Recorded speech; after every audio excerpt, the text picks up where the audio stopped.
ଧର୍ମର ଶିକ୍ଷା କ'ଣ କେବେ ହୋଇପାରେ? ଧର୍ମର ଅନୁସନ୍ଧାନ ହୋଇପାରେ, ଧର୍ମର ଖୋଜ ହୋଇପାରେ, କିନ୍ତୁ ଧର୍ମର ଶିକ୍ଷା ଏହା କିପରି ସମ୍ଭବ? ଧର୍ମ କୌଣସି ବାହାରର ଜ୍ଞାନ ନୁହେଁ ଯାହାକୁ କି କେହି ଆମକୁ ଶିଖାଇ ଦେଇପାରିବ। କିନ୍ତୁ ଆମର ଏ ସମାଜ, ଆମର ଏ ସଂସ୍କୃତି ଆମକୁ ଧର୍ମର ଶିକ୍ଷା ଦେଉଛି, ଧର୍ମର ଶିକ୍ଷା ଦେବାର ପ୍ରୟାସ କରୁଛି। ଏ ମିଛ ଜ୍ଞାନ, ଏ ମିଛ ଶିକ୍ଷା ଆମକୁ ସତ୍ୟଠାରୁ ଦୂରାଇ ଦେଉଛି। ଜଣେ ବିଦ୍ୟାଳୟର ଶିକ୍ଷକ ତାଙ୍କ ସାକ୍ଷାତକାରରେ କୁହନ୍ତି ଯେ ସେ ପିଲାମାନଙ୍କୁ ଧର୍ମର ଶିକ୍ଷା ଦେଉଛନ୍ତି। ଏକଥା ବଡ଼ ଆଶ୍ଚର୍ଯ୍ୟ ଲାଗେ ଶୁଣି, ଯେ ଧର୍ମର ଶିକ୍ଷା କିପରି ଦେଉଛନ୍ତି? ଯାହାର କି କେବଳ ଅନୁଭୂତି ହିଁ ସମ୍ଭବ, ଯାହାର କି କେବଳ ଭିତରେ ଅନୁଭୂତି ହିଁ ସମ୍ଭବ, ତାକୁ ବାହାରର ଜ୍ଞାନ ଦ୍ୱାରା କିପରି ବୁଝାଇ ହେବ? ସେସବୁର ଶିକ୍ଷା ବାହାରୁ କିପରି ଉପଲବ୍ଧ ହେବ? ଆଉ ବେଶୀ ଆଶ୍ଚର୍ଯ୍ୟ ସେତେବେଳେ ଲାଗିଲା ଯେତେବେଳେ ଛୋଟ ଛୋଟ ପିଲାମାନଙ୍କୁ, କୁନି କୁନି ପିଲାମାନଙ୍କୁ ପଚରାଗଲା ଯେ ପିଲେ କୁହ ତ ଈଶ୍ୱର ଅଛନ୍ତି? ସେମାନେ ସାଙ୍ଗେ ସାଙ୍ଗେ ଉତ୍ତର ଦେଇଦେଲେ ଯେ ହଁ ଅଛନ୍ତି।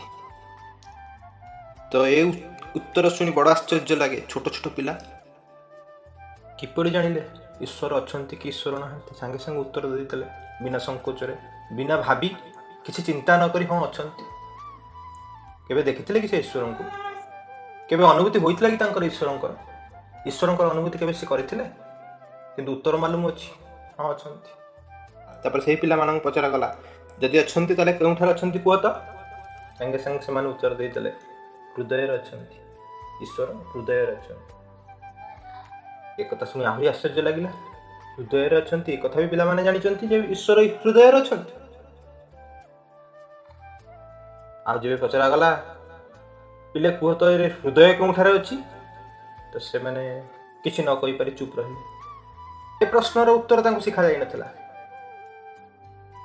ହୃଦୟ କେଉଁଠାରେ ତାଙ୍କୁ ଶିଖାଯାଇନଥିଲା, କହିପାରିଲେ ନାହିଁ। କିନ୍ତୁ ଈଶ୍ୱର କେଉଁଠାରେ ଶିଖାଯାଇଥିଲା, ଈଶ୍ୱର ଅଛନ୍ତି କି ନାହିଁ ଶିଖାଯାଇଥିଲା। ତ ଯେଉଁ ପ୍ରଶ୍ନର ଉତ୍ତର ତାଙ୍କୁ ଶିଖାଯାଇଥିଲା ସେମାନେ ତାର ଉତ୍ତର ଦେଇଥିଲେ ଈଶ୍ୱର ଅଛନ୍ତି, ଈଶ୍ୱର ହୃଦୟରେ ଅଛନ୍ତି, କିନ୍ତୁ ହୃଦୟ କେଉଁଠାରେ ତାଙ୍କୁ ମାଲୁମ ନାହିଁ।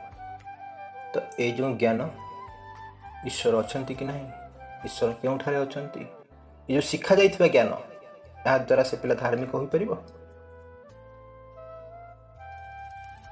ଧର୍ମ କ'ଣ ଜାଣିପାରିବ? ଈଶ୍ୱର କ'ଣ ଜାଣିପାରିବ? ପ୍ରକୃତରେ ଈଶ୍ୱରଙ୍କର ଉପଲବ୍ଧି ତାର ହେଇପାରିବ? ଆମକୁ ଏହିପରି ଭାବରେ ଶିକ୍ଷା ଦିଆଯାଇଛି। ତେଣୁକରିକି ଆମେ ପ୍ରକୃତ ଶିକ୍ଷା, ପ୍ରକୃତ ଜ୍ଞାନ ଠାରୁ ଦୂରେଇକି ରହିଛେ। ଆମେ ଯାହାକୁ ଧର୍ମ କହୁଛେ ତାହା ବାସ୍ତବ୍ୟରେ ଧର୍ମ ହିଁ ନୁହେଁ।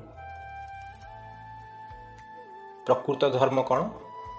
ଆମେ ଯଦି ଏ ଧର୍ମକୁ ଛାଡ଼ିବା, ଆମେ ଯଦି ଏ ମିଛ ଶିକ୍ଷାକୁ ଛାଡ଼ିବା, ଏ ମିଛ ଜ୍ଞାନକୁ ଭିତରୁ କାଢ଼ି ଫୋପାଡ଼ି ଦେବା, ତେବେ ଆମେ ପ୍ରକୃତ ଜ୍ଞାନ ପାଇବାରେ ସକ୍ଷମ ହୋଇପାରିବା।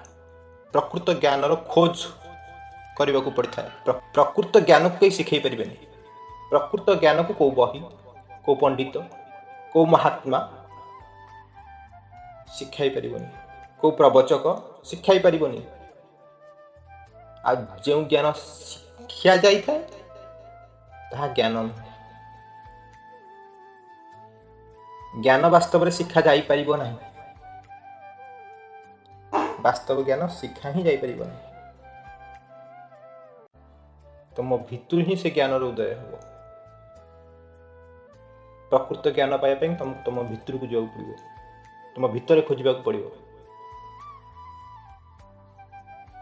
ପ୍ରକୃତ ଈଶ୍ୱର ତୁମକୁ ତୁମ ଭିତରେ ଖୋଜିବାକୁ ପଡ଼ିବ, ବାହାରେ ନୁହେଁ। ଏ ମୂର୍ତ୍ତିରେ, ଏ ଫଟୋରେ, ଏ ମନ୍ଦିରରେ, ଏ ମସଜିଦରେ ଏଠି ଈଶ୍ୱର ନାହାନ୍ତି। ଏଠି ଈଶ୍ୱରଙ୍କୁ ଖୋଜିଲେ ମଧ୍ୟ କେତେଜଣ ପାଇଲେଣି? କେତେଜଣ ପାଇଲେଣି ମନ୍ଦିରରେ ଈଶ୍ୱରଙ୍କୁ? କେତେଜଣ ପାଇଲେଣି ମୂର୍ତ୍ତିରେ ଈଶ୍ୱରଙ୍କୁ? ବୁଦ୍ଧ ମୂର୍ତ୍ତିରେ ପାଇଥିଲେ, ମହାବୀର ମୂର୍ତ୍ତିରେ ପାଇଥିଲେ, ଯୀଶୁ ମୂର୍ତ୍ତିରେ ପାଇଥିଲେ। ଆମେ ଯାହାକୁ ଭଗବାନ ବୋଲି ମାନୁଛେ, ଆଜି ଟାଇମ୍ରେ ଆମେ ଯାହାକୁ ଭଗବାନ ବୋଲି ମାନୁଛେ, ସେମାନେ ସବୁ ଭଗବାନଙ୍କୁ, ସେମାନେ ସବୁ ପରମାତ୍ମାଙ୍କୁ ମୂର୍ତ୍ତିରେ ପାଇଥିଲେ, ମୂର୍ତ୍ତି ପୂଜା କରିକି ପାଇଥିଲେ।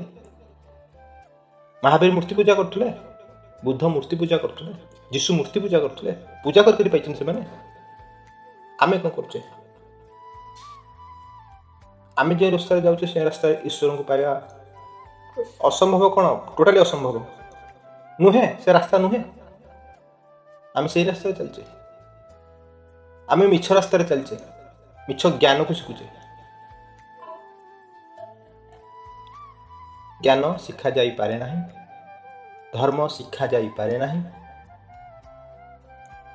ଈଶ୍ୱରଙ୍କୁ କୌଣସି ମୂର୍ତ୍ତି, ମନ୍ଦିର, ମସଜିଦରେ ପାଇବା ଅସମ୍ଭବ।